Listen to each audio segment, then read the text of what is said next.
Welcome, everyone. Thank you so much for tuning in to our very first event of GreensBREWo. This is an exciting event series that synerG is partnering with Little Brother and other local breweries on.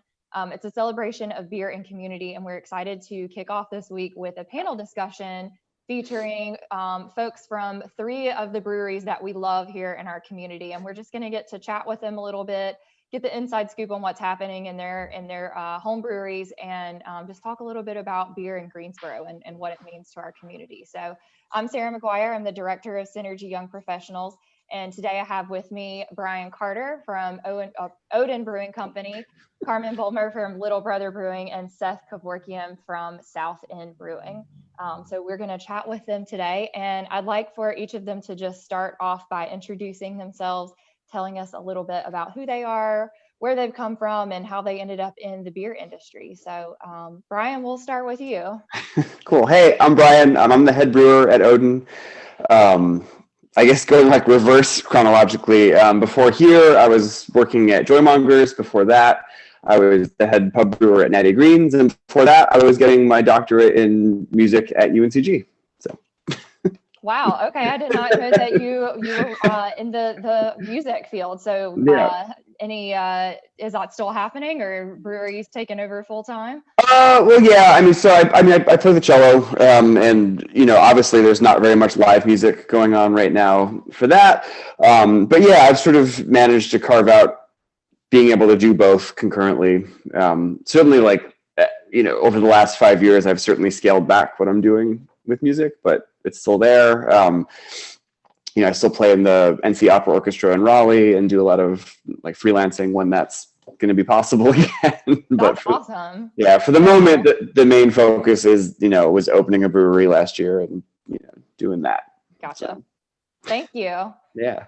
All right, Karmen, your turn. Hey, I'm Karmen Bulmer, general manager, part owner of Little Brother Brewing. Kind of fell in love with craft beer in college, like a lot of people probably did. I was a bartender. Loved meeting the local beer reps. I would come in, talking to them about what they had that's new, their stories. And post-college, I lucked upon this opportunity here at Little Brother Brewing when they were in planning in 2017. And since then, I've kind of just done a little bit of everything here, from wholesale to marketing to management to bartending. It's a lot of fun. It's a really creative industry. Cool. Thank you. All right, Seth. Hi, I'm Seth Kevorkian. I'm one of the owners at SouthEnd Brewing. I've lived in the Greensboro area for 12 years or so. I'm a graduate from UNCG. For all of those 12 years, including still, I work at a manufacturing facility down in High Point. Got into the craft brewing industry as a patron and enthusiast for craft beer long before I moved here. I've been involved in home brewing for a while, and we've always talked about the idea of opening a brewery. When we found this space, found a good team of people, jumped in, and it's been exciting. It's been a lot of fun, and the industry itself has been very welcoming. It's been an excellent experience. Very good. Awesome. So it sounds like all of you started your journeys as beer lovers first, just a consumer of the products, which is, yeah, that's a good place to start. So each of you works for very iconic breweries, I would say, in Greensboro. I've been to all 3 of them, love all 3 of them. Each of you have a variety of beers on tap that clearly our community loves. So why do you think that the breweries that are here in our community are so important and so well loved? And how do you think that they have kind of changed the landscape of our community? We know that Greensboro has grown up so much, even just in the past 5 years, and each of you has pretty new breweries on the scene. So talk a little bit about, why you think Greensboro embraces breweries, or how they could embrace them more, or why they're so important to our community. And I'll open the floor to anyone that wants to start. I feel like what's happening in Greensboro really mirrors like what's happening throughout the country with what's going on with breweries. I guess I moved here the year that the pub downtown at Natty's opened. So back in 2004, and I worked there for 3.5 years, and seeing, the journey of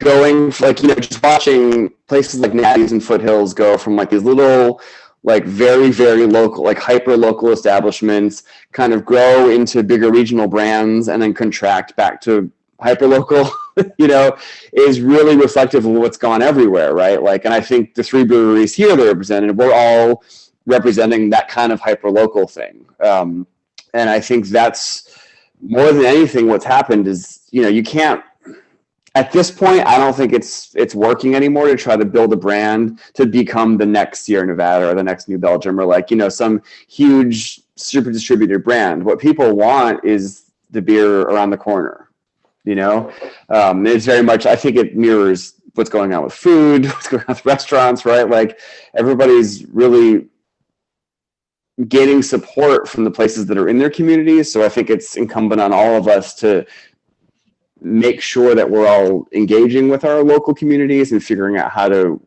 like weave into those environments, Yeah. Karmen or Seth? Yeah, go ahead. Yeah. He makes a good point too, like, talking back to like the hyper local communities, breweries are instigators of relationships, and communities are built on the foundation of relationships, and we're just community hubs for people to connect. And it's really exciting to be able to foster that for the community.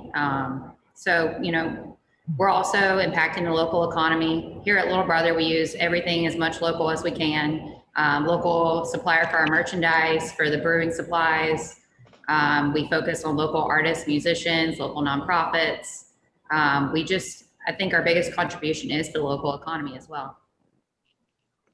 Absolutely. And Seth, what were you going to say? Yeah, like Brian was saying, the concept of hyperlocal, of something that's a part of the community, that's unique to the community, is something that draws people in.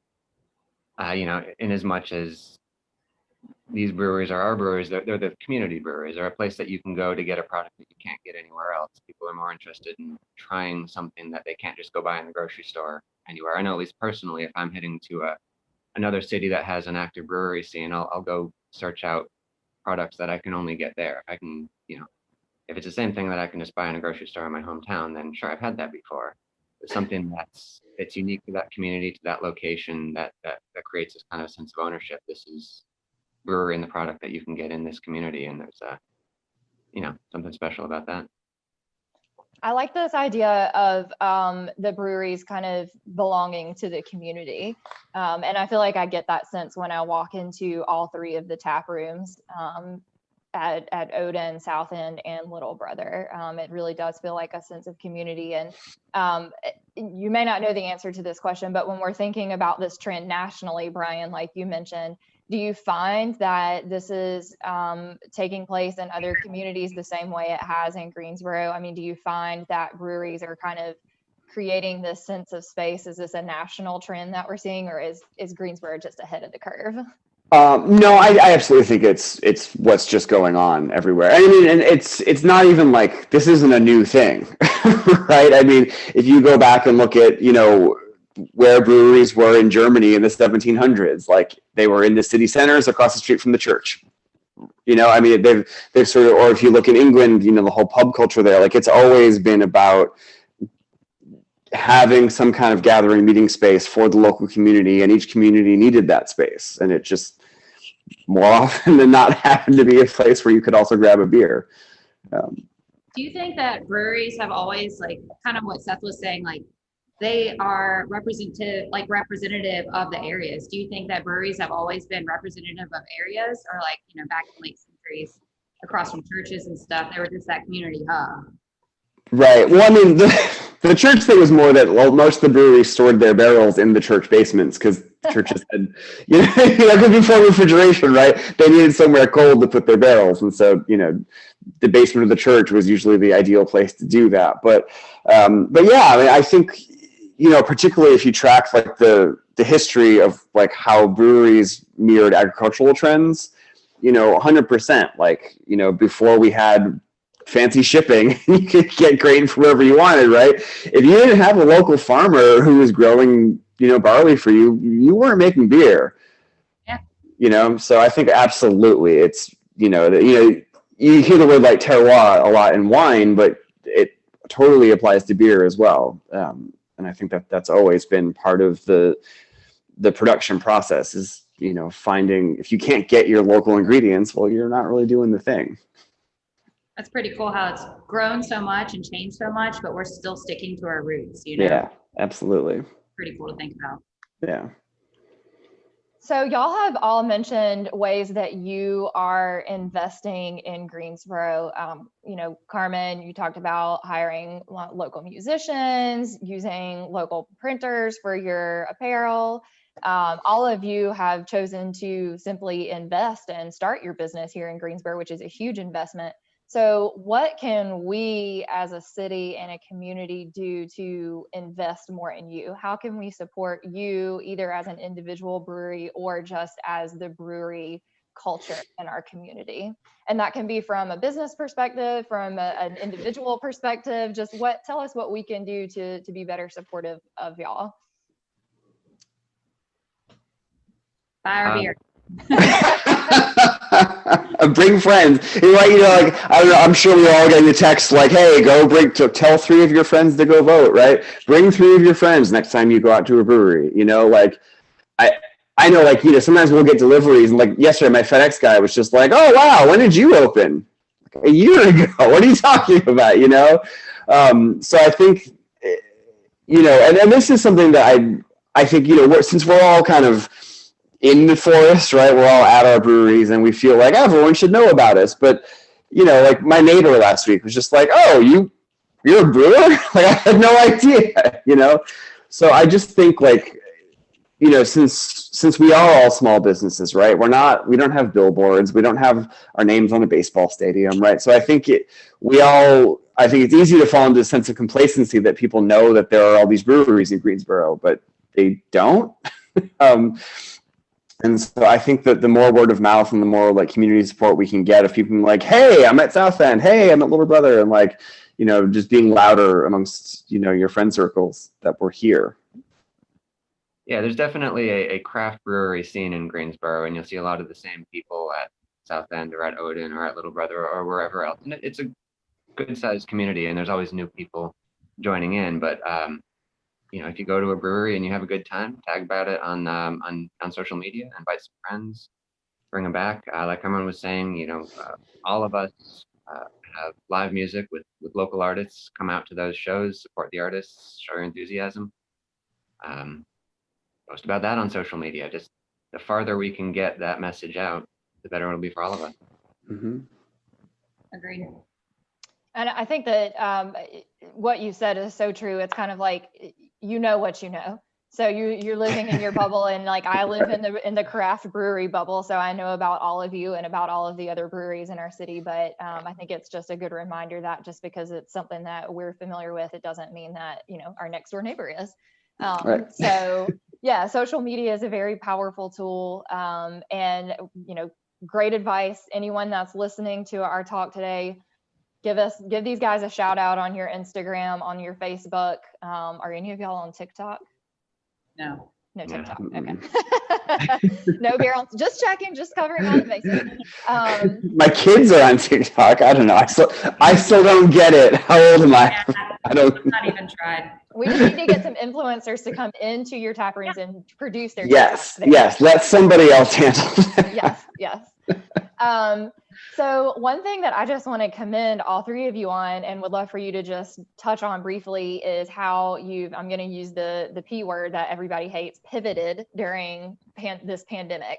So in all 3 of your tap rooms, I know that you have super tight, safe health guidelines that are happening right now. I know that you all have worked to expand your outdoor areas where people can come and enjoy outside. So just touch briefly on that. Let anybody watching know what they can expect if they're coming in your tap room. Wear a mask. That's, I think they've been the biggest thing,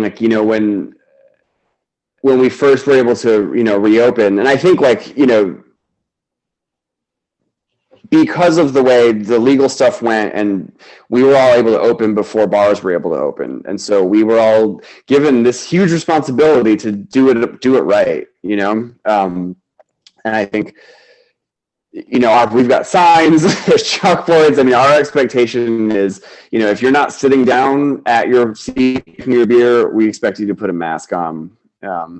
And I'm not, I'm bad. I haven't gone to many other places since that's all happened, but I know that we've got boxes upon boxes of masks if you show up without one, and we're happy to just give you one. And at least at our space, we did luck out with this huge grassy outdoor area, so we've been able to let people just spread out as much as possible.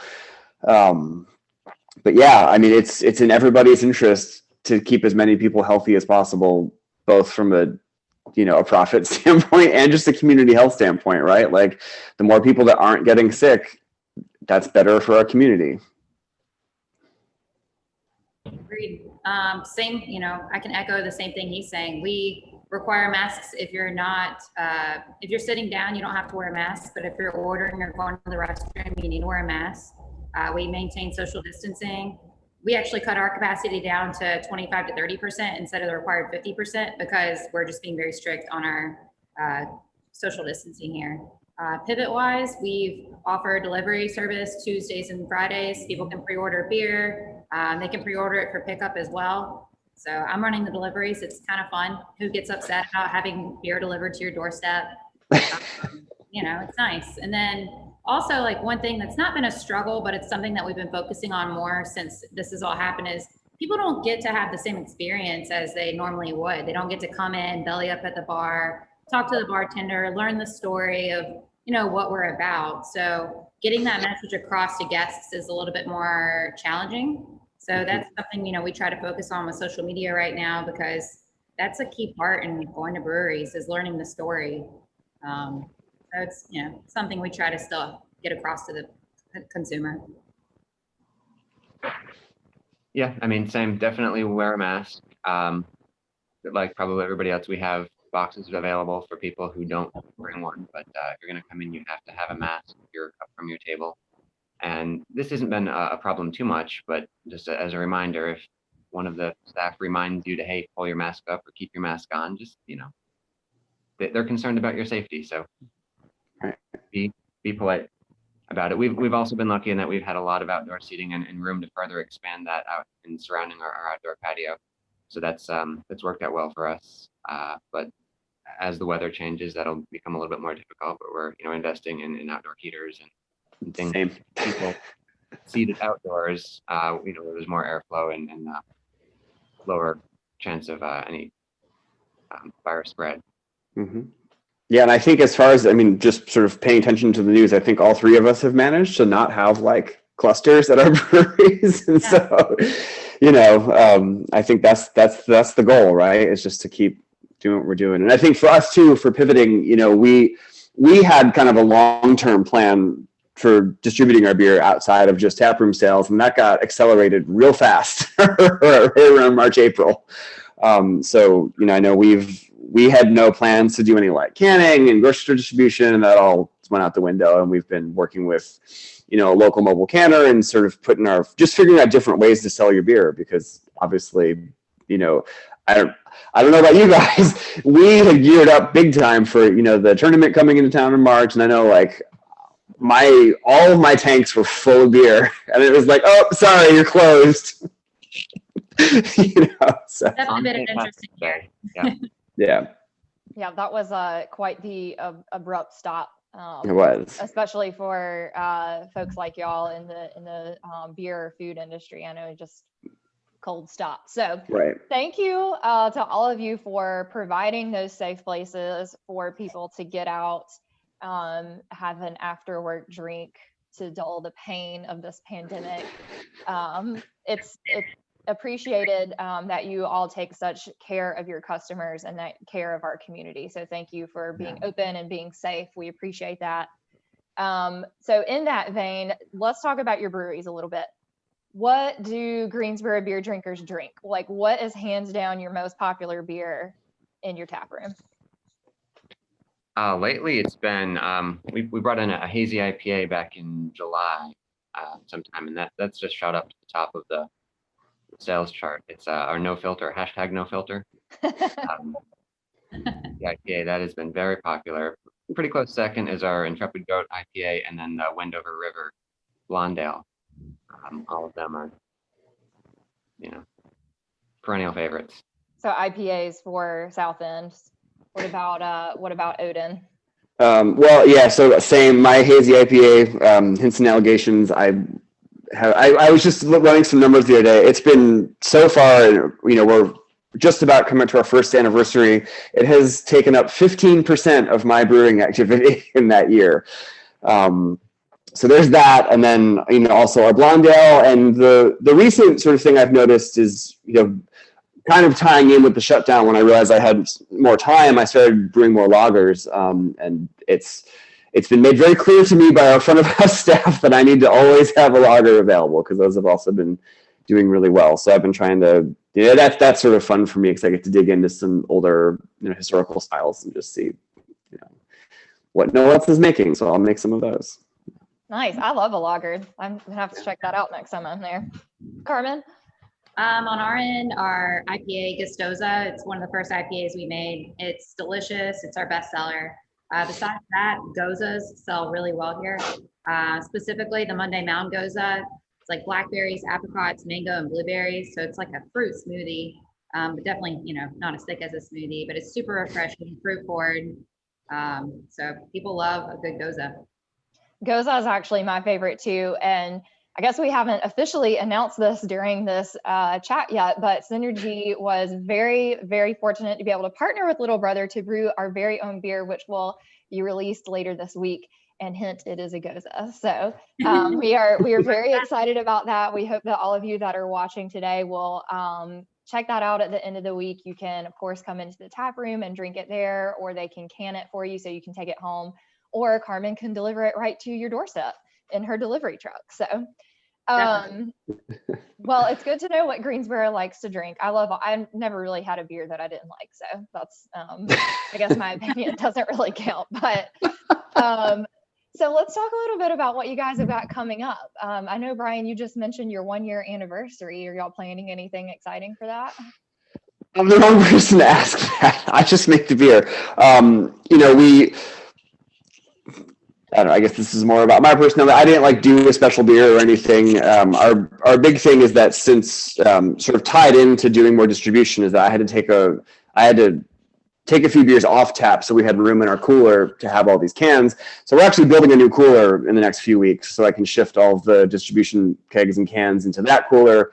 So I think our big target is around the 1-year anniversary is getting all our taps full again, because I'll have cooler space to do so. I'm sure there's a celebration going on, and I'm sort of embarrassed that I didn't check before we started this. But I know I think we've got bands booked, and then I'm certain, in the last couple of meetings, I miss a lot of the meetings because I'm brewing. But I know there's an anniversary celebration, so just check our social media. There will be something on there about it. Absolutely, yeah. And y'all have that great little stage in your grassy area, so I know you've got live music and lots of food trucks. My favorite food truck, Churba, you guys recently had them, which was amazing. Yes. I know, so bring them back, because they're my absolute favorite. They're so hard to get in Greensboro, but yeah. Well, we just had this Happy Hippie food truck, it's the biggest food truck I've ever seen, but oh my God, the food was so good. I don't usually eat the food trucks because I'm just I'm often leaving work when they're showing up. But that one, I smelled them prepping their food and it was I'm going to stay and get dinner for these guys. So. Well, we will check back on your social media to see what's coming up for your 1-year anniversary. When is that? What date is that? Or what month is that? it's in November. Okay, so coming up. In fact, I actually just saw on my my Facebook memories, tomorrow is the 1-year anniversary of the first beer we brewed. So that's awesome. Yeah, so you've come a long way in a year, and especially through a pandemic. So that's amazing. Yeah. Kudos. Karmen, what have y'all got going on? We've got a lot going on. We are working on opening a second tap room, which is really exciting. We're going to be announcing that, I don't know, I guess tomorrow. But it's really exciting. It's going to be in Graham, North Carolina. We're going to be expanding into a barrel aging program. Besides that, we have a 3-year anniversary coming up on November 14th. It's a Saturday this year. Got a beer release. We always offer discounted merch on that weekend. So our t-shirts are $10, hats are $15. It's just really fun. So if you ever want to stock up on some Christmas gifts or just something for yourself, come by and get some awesome local merch and get a special beer that we're brewing. Sounds good to me. I can't believe it's already time to start thinking about holiday shopping, but that is a great idea. Yes. It will be here before we know it. Okay. Seth, what about y'all? What have you got going on at SouthEnd? Well, it's actually our 1 year anniversary too. We and Oden opened up within a few weeks of each other last year. So our 1 year anniversary falls this year on, but it's technically November 1st, but the main party will probably be the 31st because it's a Saturday. But we do have live music booked both Saturday and Sunday. The 31st also happens to be Halloween, so come in costume. We'll be releasing a barrel-aged version of our Saison. It's going to be aged in gin barrels from Pain and Goat next door. Nice. Costume contest, live music. It will unfortunately probably be a lower key than we otherwise could have due to the capacity restrictions, but we'll manage that as best we can. This coming weekend, or I guess if this is airing on Tuesday, this past weekend, we'll be launching the cranberry wit beer for heading into November. Yeah, and we have a new beer coming out generally every week. We have a small pilot line. We always try to keep new things. Awesome. I love the cranberry. That sounds delicious. Like I said, I can't believe it's already holiday time almost, but that sounds perfect. And I had the pleasure of being at your grand opening a year ago when we had the big block party with the Ferris wheel. And it was amazing to think that that was a whole year ago. But again, y'all have come so far in just a year. So lots of good things coming up. If you haven't ever had the chicken wings at SouthEnd, definitely go check that out. SouthEnd, you have a full kitchen. So you serve, can you tell us when your kitchen is open? It's open 7 days a week. It opens at 5 Monday, Tuesday, Wednesday.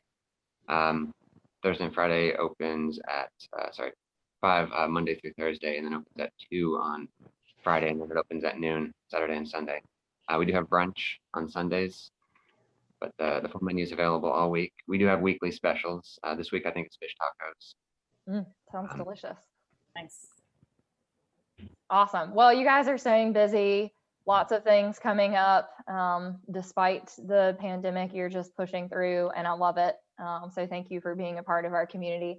The last question I want to ask you is, where do you see the beer culture moving in Greensboro? Is there room for more? And what would you give, if there's someone out there that's watching that's thinking, I have an idea for a cool brewery, would you invite them to be a part of your community? Yeah. Greensboro, I think, has room for more breweries for sure. We have a population of 300,000 or so, and there are at the moment 6 breweries. Compare that to something like Charlotte, which has way more breweries and more people, but per capita, that's potentially an oversaturated market. Greensboro has a long way to go. There's plenty of room for more people, and something that will help accentuate the brewing industry in Greensboro as a whole. The more there is, to the point, the more there is, the better it is for everyone.